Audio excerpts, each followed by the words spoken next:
De volta com Bahia no ar, 6 horas 40 minutos. Quem achou que por causa da greve dos bancos não tinha mais saidinha bancária se enganou, viu? Os bandidos não estão dando descanso. Ontem de tarde, um homem foi baleado na perna depois de sair de uma agência bancária na Avenida Manuel Dias da Silva, no bairro da Pituba, em Salvador. A vítima tinha acabado de sacar cerca de R$5 mil em dinheiro. A quantia foi levada por 2 suspeitos que estavam em uma moto. O homem foi socorrido para o Hospital Geral do Estado e não corre risco de morte. Esse crime aconteceu na calçada da agência do banco, que você está vendo aí nas imagens. A vítima foi abordada pelos 2 homens nessa moto, vermelha, e eles 2 conseguiram fugir. A polícia está aí no encalço deles. Um amigo da vítima da saidinha bancária, que prefere não se identificar, conta como é que aconteceu esse crime. A informação foi que ele sacou um valor, e estava se dirigindo já para o local de trabalho dele. E aí foi abordado. E aí eles dispararam 2 tiros contra ele. Eu acho que ele reagiu depois. E aí não pegou um tiro na perna, na coxa, na altura da coxa. Ele estava a pé ou de carro? A pé. A pé. Agora não é mais só roubo, A gente vê constantemente disparos sendo efetuados. Mas vamos mudar um pouco de assunto, É hoje que você vai encontrar o emprego que você está procurando. Acredite. Antes, pegue caneta e papel e anote as vagas que estão disponíveis no Serviço de Intermediação de Mão de Obra, o SIM. O SIM oferece hoje 30 vagas temporárias para operador de sistemas de informação, 10 vagas para instalador de redes e cabos telefônicos, 10 vagas temporárias para mecânico de gerador, uma vaga temporária para açougueiro, uma vaga para costureira de máquinas industriais, uma vaga para subgerente de loja, uma vaga para mecânico de refrigeração e uma vaga temporária para iniciante em confeitaria. Os postos do SIM ficam no Comércio, Cabula, Cajazeiras e Boca do Rio. E se você não encontrou nada ainda, veja o que o Cine Bahia tem para você.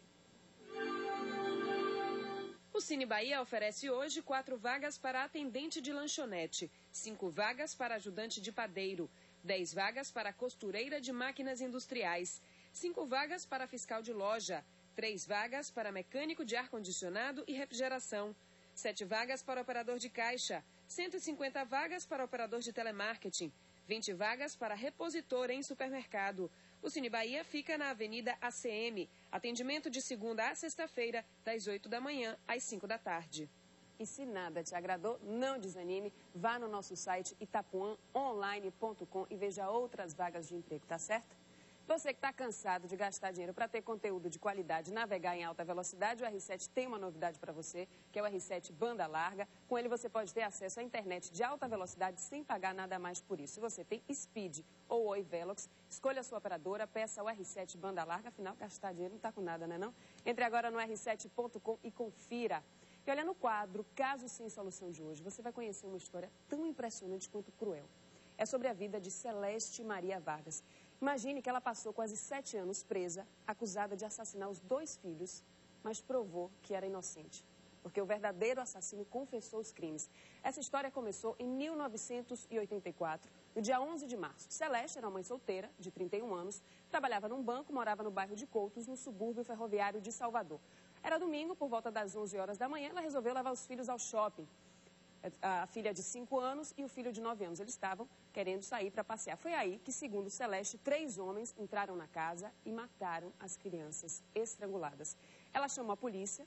No dia seguinte, fez um retrato falado do suspeito, mas a história ficou complicada em 1º de maio de 84, cerca de 2 meses depois. Celeste disse que foi aconselhada pelo delegado responsável pelo caso a confessar o assassinato, porque assim estaria ajudando a elucidar o crime.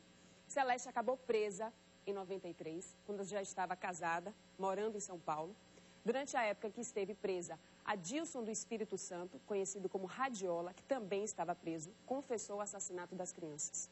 Em 99, quase 7 anos depois de ser presa, Celeste saiu do presídio e no ano de 2001, a Justiça Baiana a considerou inocente. Celeste Maria Vargas de Melo, que hoje tem 58 anos, passou por muita coisa. Ela perdeu os 2 filhos assassinados, foi acusada de ter cometido crime, foi julgada, condenada, ficou quase 7 anos presa.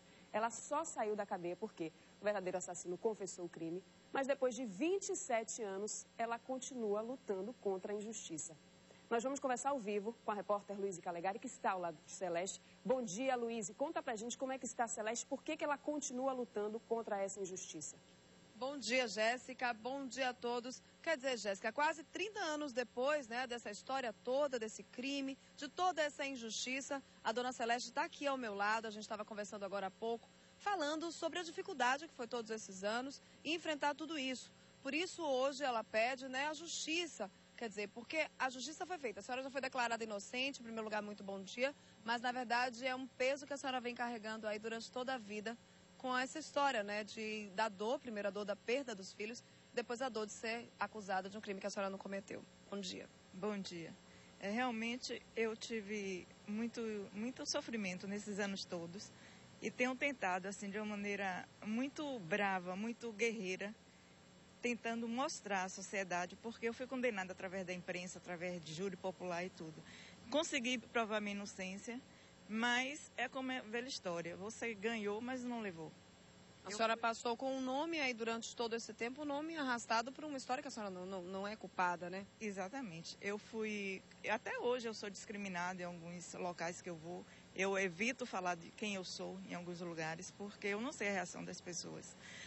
Mas eu tenho tentado buscar através da imprensa, porque o Estado, ele não abre as portas para a gente. A gente quer falar com o desembargador, com o procurador, a gente não consegue.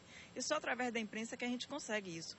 Eu consegui, depois de provar minha inocência em 2001, eu consegui agora, eu estou com um processo de indenização desde 2001.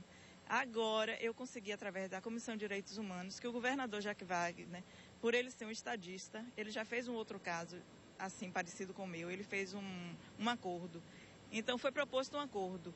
O acordo seguiu os trâmites legais, conseguimos que fosse até a Procuradoria do Estado, Núcleo de Ações Estratégicas, e chegando lá, os procuradores deram parecer contrário à celebração do acordo, dizendo que, no meu caso, o processo ainda não estava maduro o suficiente para que fosse celebrado um acordo.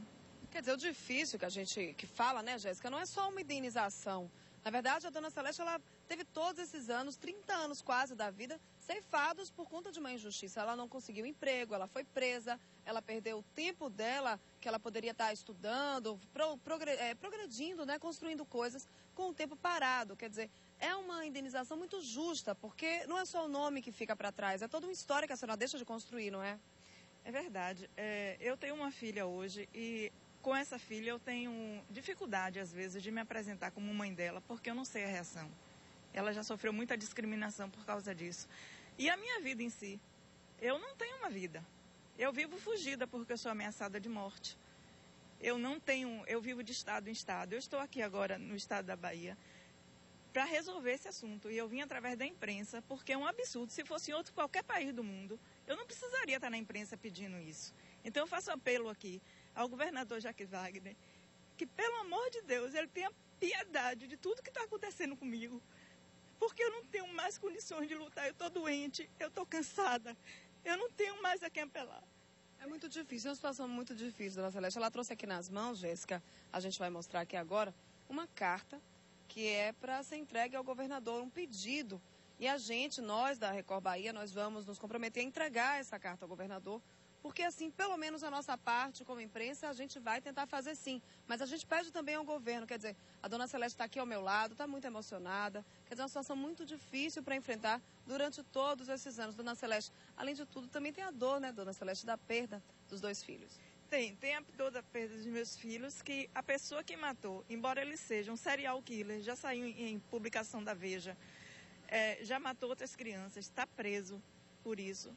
A justiça, apesar dele ter feito uma confissão judicial na presença de promotor, juiz, delegado, todo mundo, ele não foi aceito. Ele não foi indiciado por falta de provas. Agora, quando foi no meu caso, uma confissão extrajudicial, só na frente de delegados, eu fui condenada. E o coração da mãe? E o meu coração, o Estado, será que o Estado é culpado pela morte dos meus filhos? Talvez pela falta de segurança. Mas eu acho que ele pelo menos tinha que respeitar a minha dor como mãe. O que a senhora fala, então, que hoje a gente está tendo a oportunidade aqui de falar diretamente, a senhora falaria aí para o governador para que olhasse para a senhora, fala de toda a sua dor, né, de toda essa luta que a senhora vem tendo durante todos esses anos. Governador, eu gostaria que o senhor tomasse, como estadista que o senhor é, tomasse esse caso em suas mãos, porque é uma vergonha para o estado da Bahia que uma mãe decente, honesta, trabalhadora, lutadora, guerreira, como eu, que criou seus filhos com toda a dignidade, com todo o carinho, tenha passado o que eu passei, além de perder meus filhos, eu ir para uma prisão acusada da morte de meus filhos. Eu passei horrores lá dentro. Era um dia após o outro, com medo de morrer. Depois disso, quando eu saí de lá, é a vida correndo, é discriminação, é tentar ser lixada pela população. E o Estado diz que eu sou inocente, mas não comprova isso. Então, como é que eu posso exigir das pessoas que me considerem inocente se o próprio Estado não me nega esse direito? Então, eu peço ao governador, pelo amor de Deus, o senhor pegue essa carta. Essa carta não é uma simples carta, não. Tem todos os documentos aqui dentro, não são coisas ditas por mim, não. Está tudo no processo. Tudo que podia me inocentar, a polícia, na época, tirou do processo. Então, foi preciso que o meu advogado fosse nos arquivos da biblioteca, de tudo, para poder puxar esses dados todos que me inocentaram, junto com a confissão do Adilson, que apesar da confissão dele, eu ainda tenho os dados, que é o retrato falado e a cicatriz na mão direita, que eu comentei isso em 84.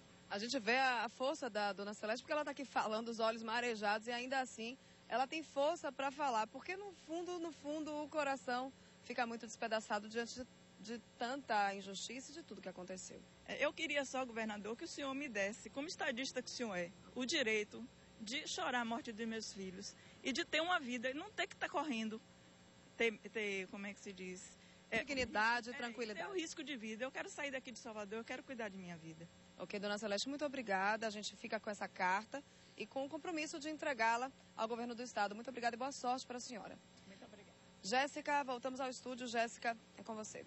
Mas ela já falou tudo, né? Passou por essa tragédia que ela diz que o governo é responsável pela insegurança, é. Se o governo fosse indenizar todo mundo que perdeu alguém vítima da violência, é a falência, mas deveria ser, né? Porque o governo tem que preservar a vida das pessoas. Passou pela tragédia de perder os filhos, passou 7 anos presa na cadeia, foi absolvida e não conseguiu nem a reparação pública e nem uma indenização. Nada vai pagar o sofrimento que ela passou, mas é pelo menos o que ela falou, né? Ela conseguia andar na rua, conseguir falar com as pessoas, andar de cabeça erguida, para pelo menos chorar a morte dos filhos. Olha, no próximo bloco do Bahia no Ar você vai ver. Paralisação. Bancários decidem manter greve por tempo indeterminado. Fico revoltada com isso. Vai chegar no banco, está fechado. Vai no correio, está fechado. Hoje, 8h30 da noite.